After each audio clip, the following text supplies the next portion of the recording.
lahat. So, panoorin po natin. Kalingap Edo ay nagsalita na sa tungkol saan. Sobrang daming blessings na natanggap, no? Yung ganyan talaga. Ano bang meron si HD?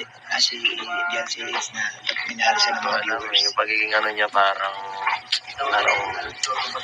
So, ayun naging party din po si Beyonce sa mga blessings na natatanggap ni Kalingap Edo, di ba?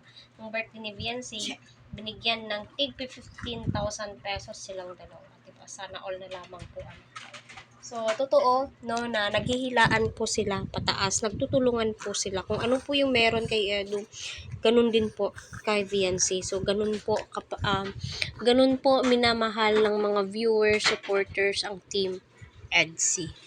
Parang simple lang, saka yung parang May na parang kasi ko na kanina, nalimutan ko. marami nagtatanong, bakit ganun daw talaga ang hatak ni Beyonce sa mga viewers? Siya, parang Dami nagmahal.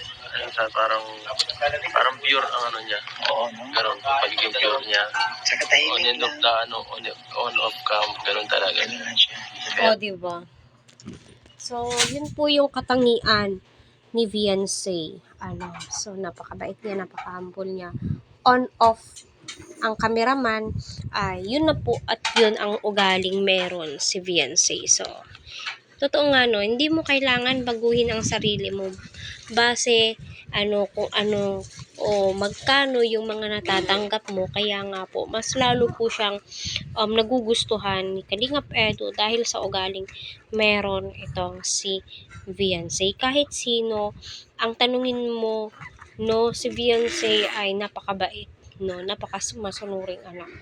Kita naman po natin yung main goal po niyan dito ay para sa kanyang pamilya, hindi po para sa kanyang sarili, di ba?